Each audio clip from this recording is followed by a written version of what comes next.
you need to know in the world of parenting.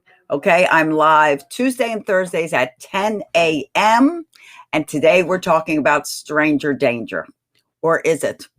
So before we get started, share this out because this is super important for everybody to know. And I'm going to give you a view that you may not be used to hearing about. So what I'm going to tell you is vitally important to you and your children. So make sure you share this out to others. And as you're hopping on, say hello so I can say hello back at you.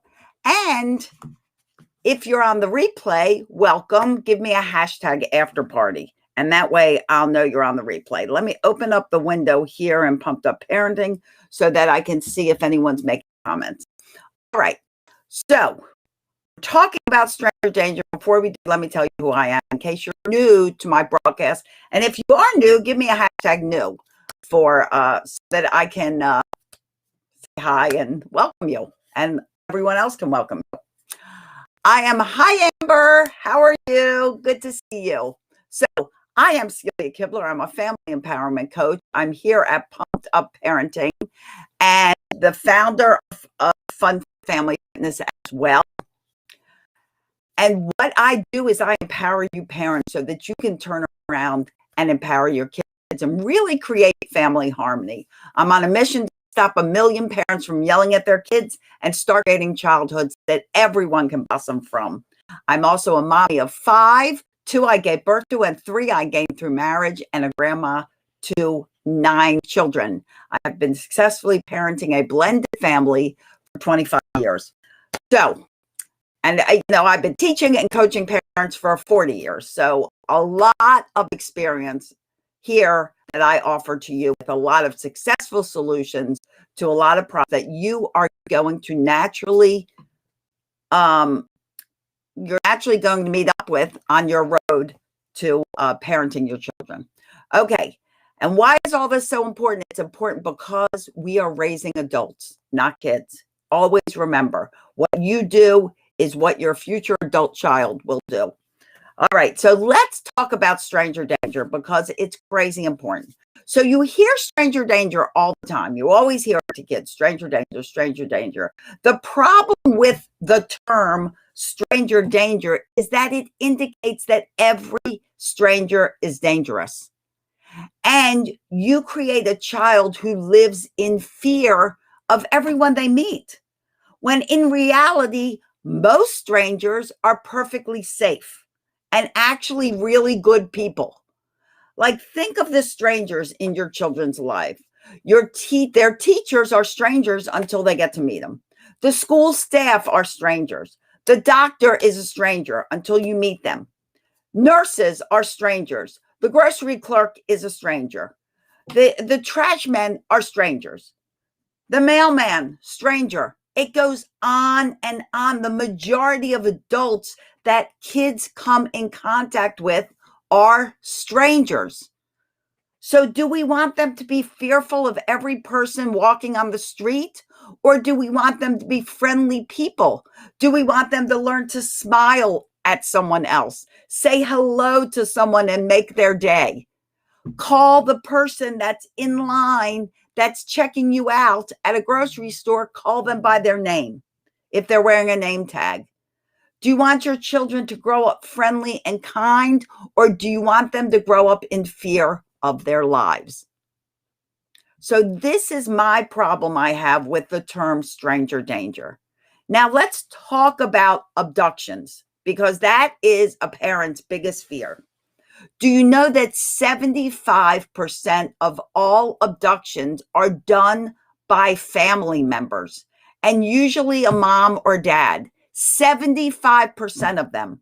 Only 25%, which is, not that I'm making that seem like that's good. All abductions are bad, but 25% of them are done by strangers. Is actually where a total stranger comes and grabs your child. And most of the children that are grabbed, are 12 years old or over. or over or older. Most of them are teenagers. It has a lot to do with teaching your child responsibility and teaching them to to contradict the extra risk that's built into their brains as teenagers. There was just an abduction in my hometown. Thank God the young girl was found and there was justice. Yay, yay. And sex offenders, there's a master list. You can find out who has been accused of being a sex offender. And I hate to tell you how big that list is. Now, sometimes people are accused of being sex offenders and they're falsely accused. But we're going to talk about what you need to teach your child when they feel like they're in a dangerous situation or a situation that they're not comfortable with. Okay? So let's talk a little bit about that. Hold on. First of all, in your home, don't ever allow your children to keep secrets. If you give your children permission to keep secrets, you give them permission to keep secrets for whatever the situation is. So if they are abducted, if they are in an unsafe situation with a family member or someone at school or something like that, and those people say, if you tell anybody, I'm going to kill your mother, I'm going to kill your dog, whatever, they threaten them, that child will keep that secret because, of course, they're protecting whatever it is. They may just say, don't tell anybody. That child will keep the secret. So do you want them to keep secrets? No, you want them to be truthful for you regardless of what that secret is. You don't want to ask children to lie for you. Like sometimes, a family member, just in a fun way, not a destructive way, will say, oh, don't tell mom I let you have that candy, or don't tell mom I let you have that ice cream.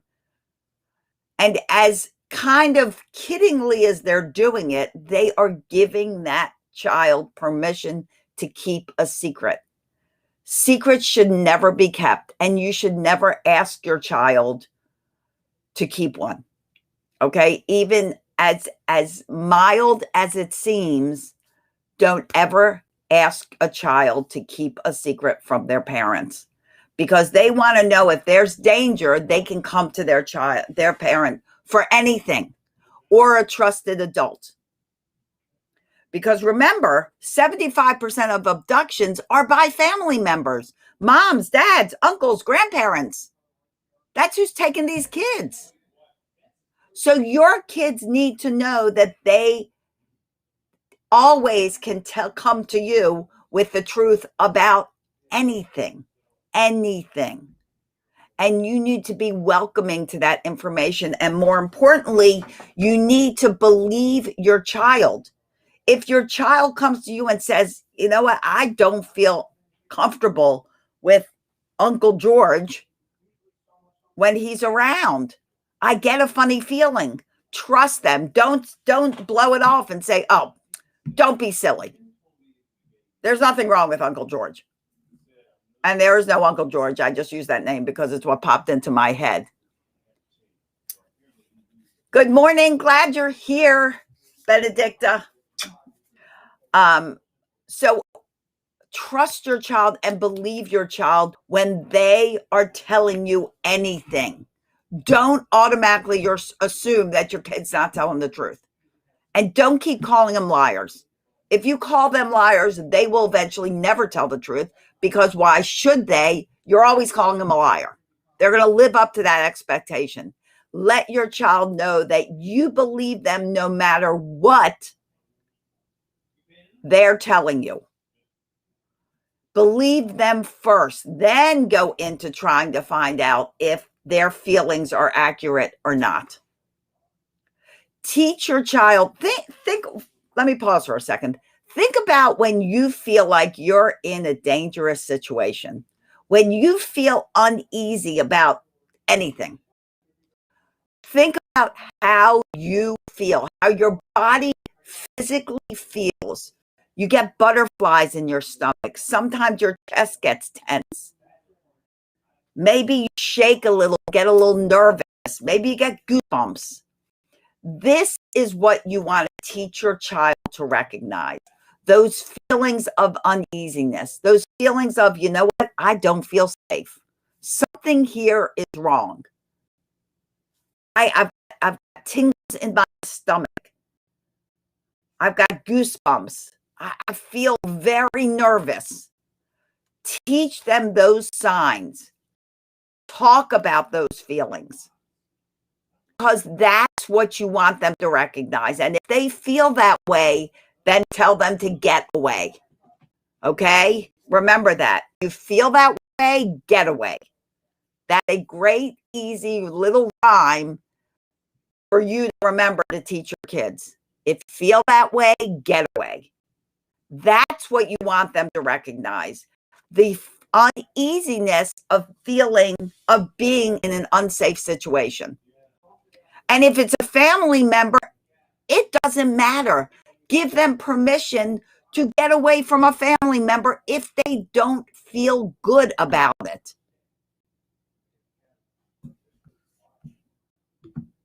If they feel funny, that's what they need to recognize. That's what they need to trust. That anxiety, that uneasiness, that nervousness, those butterflies in their belly, that's what they need to recognize.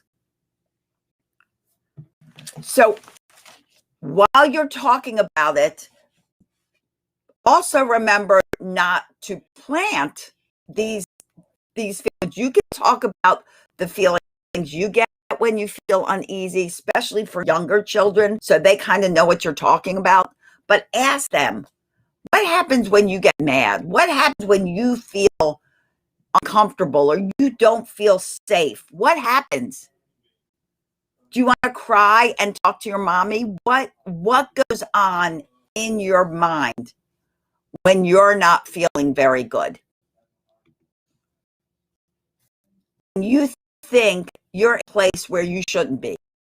Or a teenager, when they're in a situation where maybe they're at a party and everybody's drinking or they're doing drugs and they don't feel comfortable about that.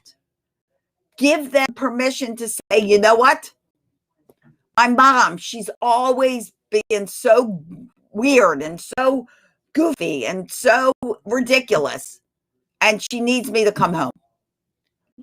Give them permission to blame it on you. Allow them to say, my parents are so dumb. They won't even let me stay now. They just sent me a message and I have to go home. So sorry. You know how dumb parents are. Give them permission to talk like that to their friends so that it gives them an out and it gives them a way to just let their friends know that it's not them, it's you. Because they don't think you're dumb, but they need to show face to their friends. Hi, Megan. So give them those permissions to do that. Give them permission to blame you for anything. Anything. If it makes them show, still in good standing with their friends and it doesn't risk them being made fun of or calling them a baby, let them blame you. Who cares? The point is you need them to feel comfortable and to get out of a situation they don't feel comfortable in. That means a calling you. Maybe there's a secret sign you have where you could text your parents and just say, call, or just say, just put an emoji, even laughter, a laughter emoji. So if their friends say, oh, just texting my parents and laughing. And then they know, they've sent you a message that says, I need to be picked up. Get me out of here.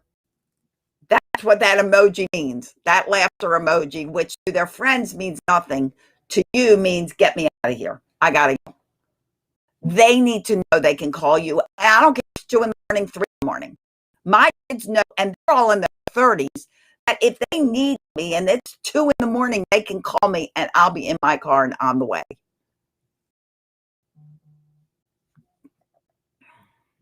Let's see, Megan, did I miss something? Oh, sorry. Start the conversation about stranger danger, tricky people, discuss general safety with children. When you go out, ask them to stay close. Also teach your kids to learn the correct terms for their genitals and that it's not okay for most people. Yes, and that's a lot there, but yes, absolutely. And what age to start? What age to start is they're never too young to start teaching. And Amber just put that in. You need to talk to them age appropriately. If you're talking about their body, use real words. I'm terrible at that. I'm always saying we or I don't even know what I say.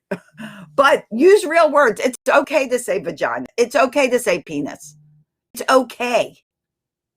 Use real words when teaching them, even at young little ages. And let them understand that their body is their body. It is not anyone else's business. Don't do funny things to little kids like running around, you pull down their pants, middle of a party. Don't do that. Their body is their body. It should be covered in public. It is not okay for other people to touch various parts of their body. And right now in COVID, it's not okay for anybody to touch you. So yeah, you get a bump up, another benefit of COVID. It helps them understand that you're not all touchy-feely all over the place. Little words with them. Age 2 is not, no, age 2 is definitely not too young. Any age, you start talking as soon as you're talking to them. Stay on the track of truthfulness. Be authentic with your kids.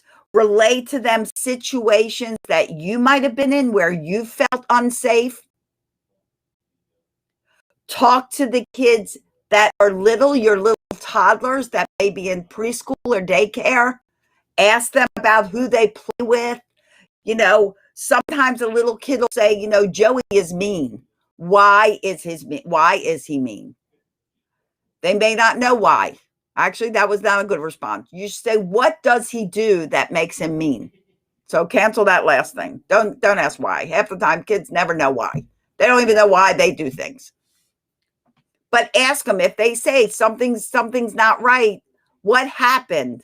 What did they do? What made you think it wasn't right? What made you think this person's not nice? Well, they took my toy away. I mean, it could be something as simple as that. And then you can discuss sharing. It's always a learning moment. It's always time to teach your kids something new. Teach your children. That's what you're there for. But honestly, the term stranger danger, I am not a fan of because it makes kids think that every stranger is a danger. And that is 100% not true.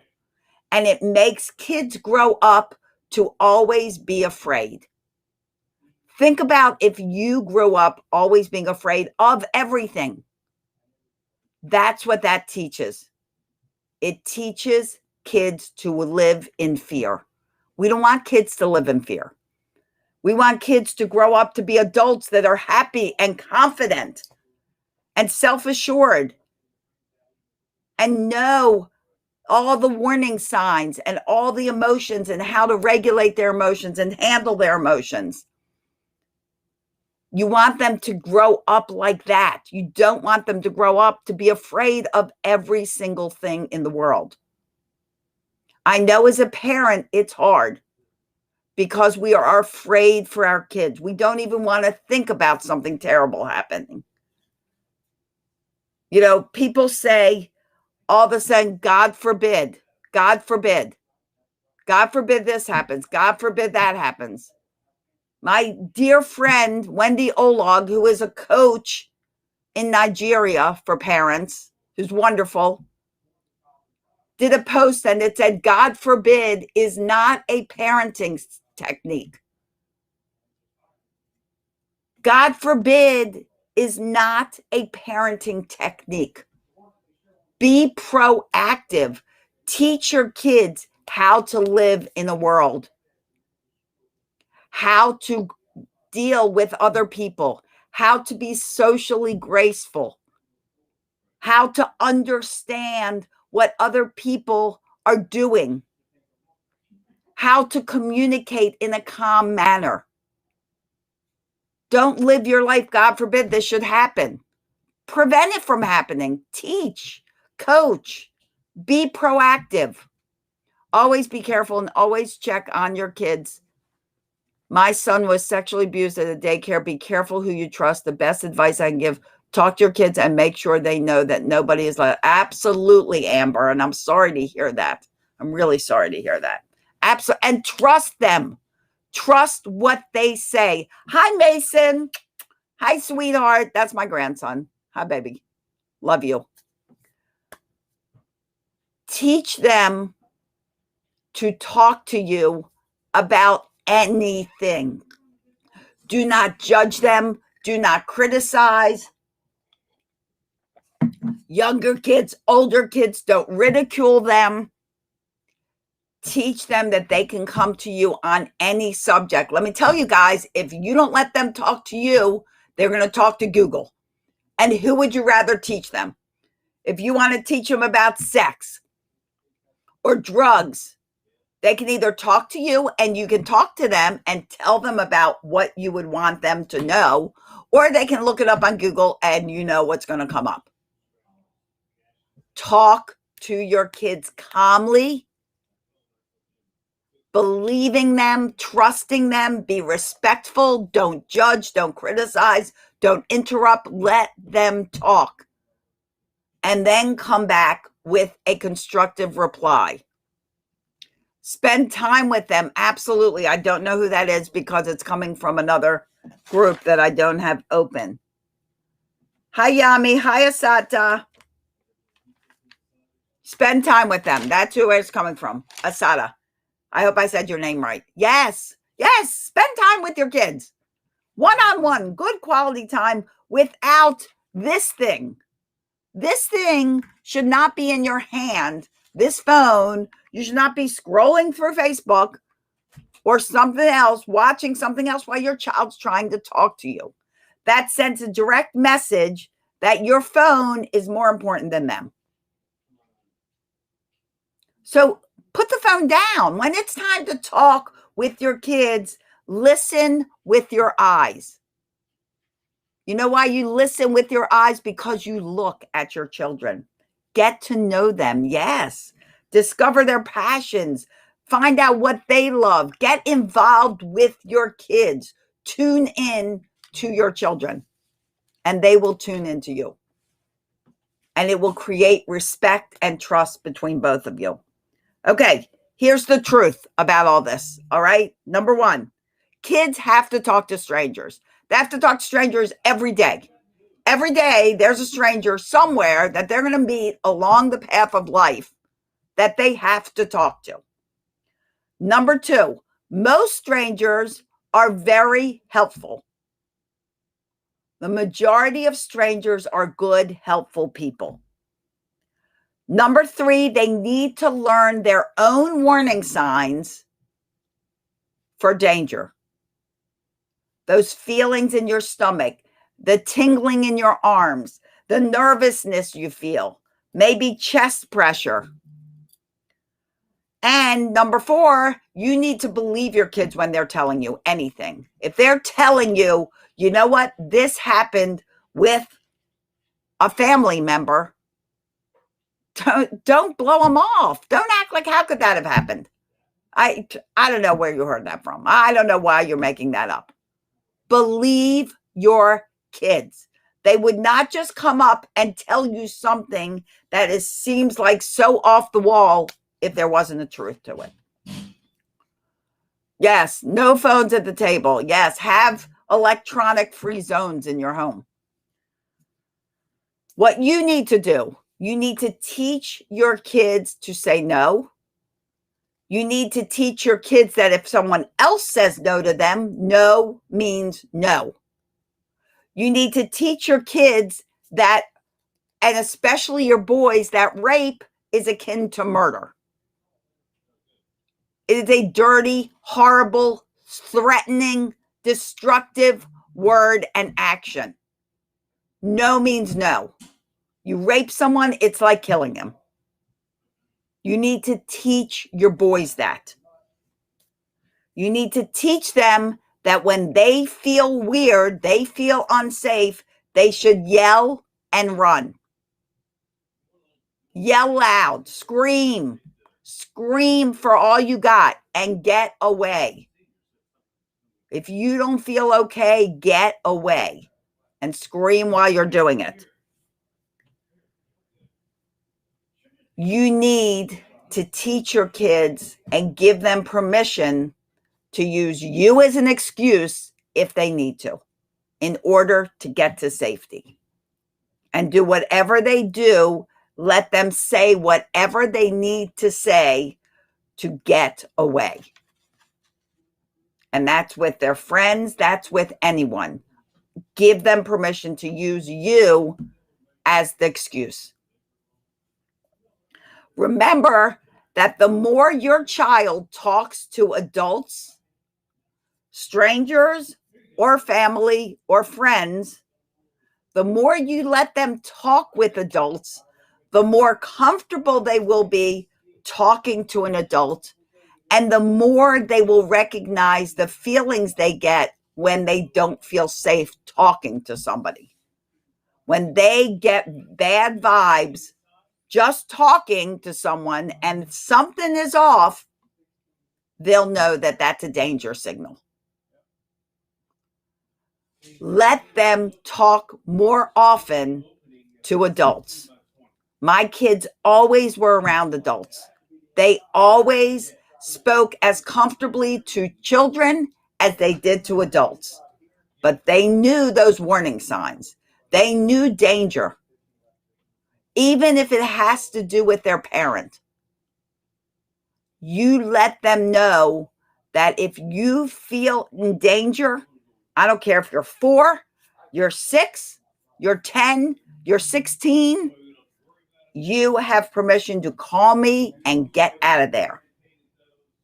And I don't care who it is that is making you feel uncomfortable, friend, family, stranger, get out of there as fast as you can. Scream if you have to.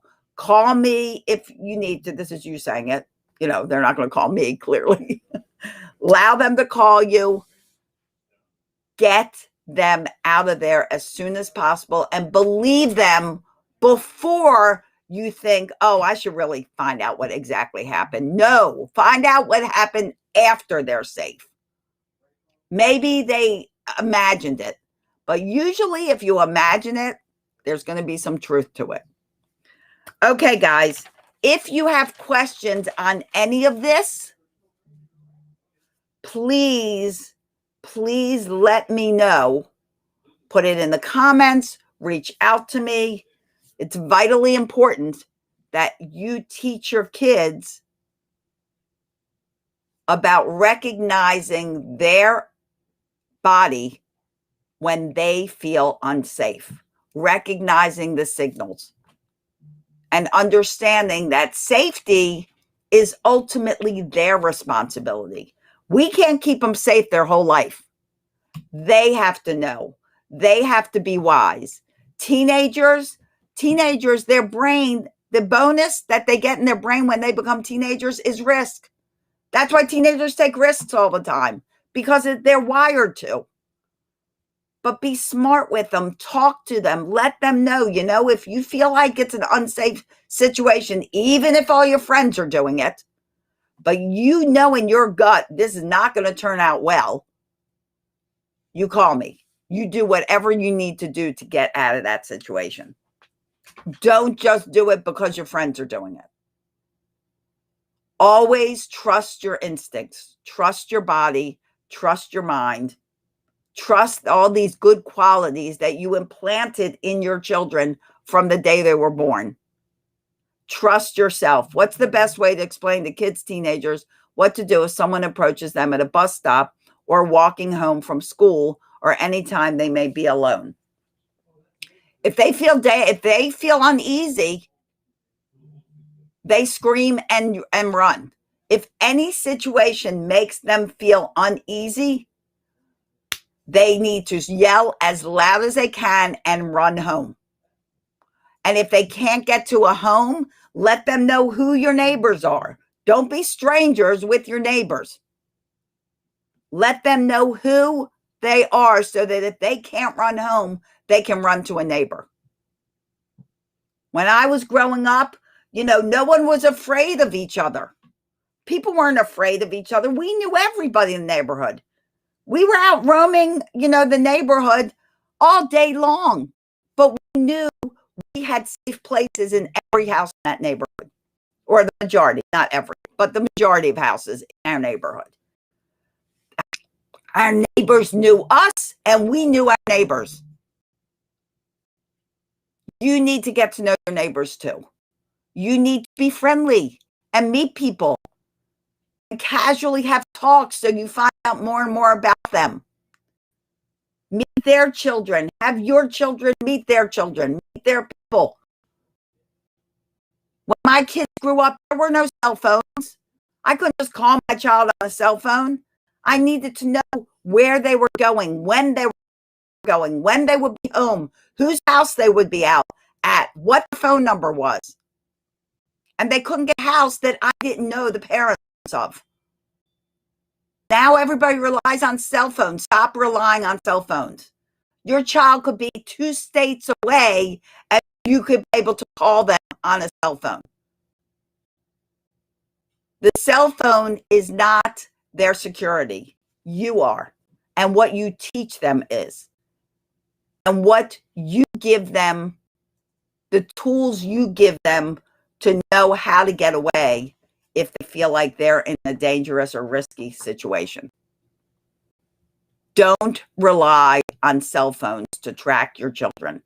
You need to know where your children are. Just because there are cell phones doesn't mean knowing where your children are, knowing when they're getting home, knowing who they're with is less important. It is 1,000% important. It is as important now as it was back when my kids were little. Okay, guys, so I hope this helps.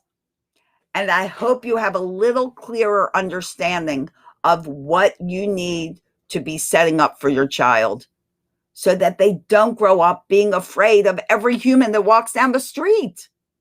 We want them to be friendly people, happy people, smile at a stranger, make someone's day.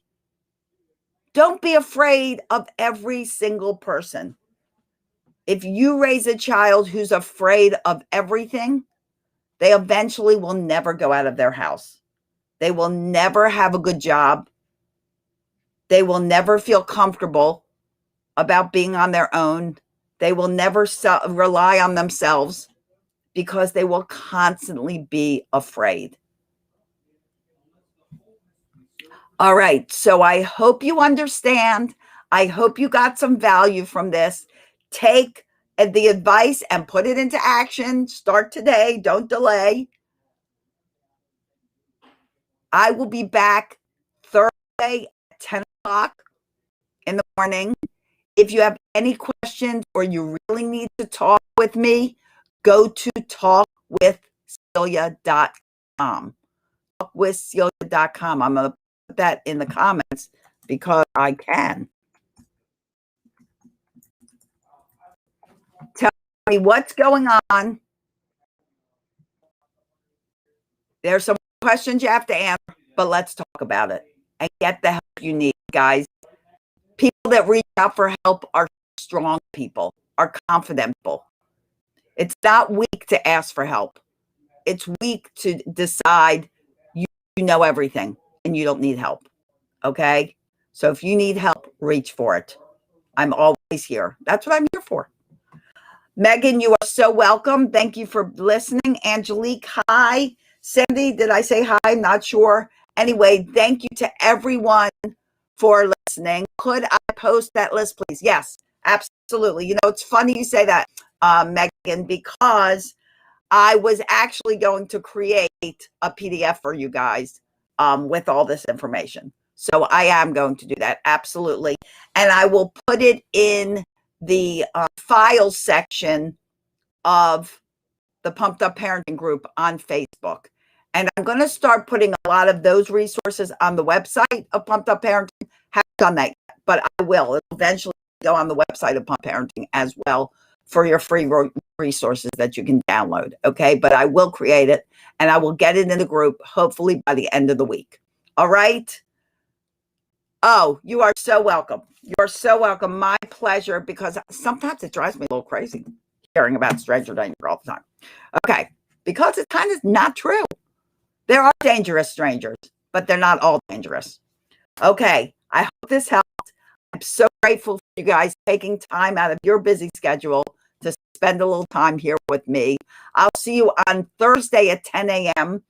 I am talking about keeping your kids safe at home. So I'll see you that on Thursday at 10 a.m. That's when that will be done. And my sister Maddie goes live with multicultural storytelling, 7 p.m. on Wednesday night.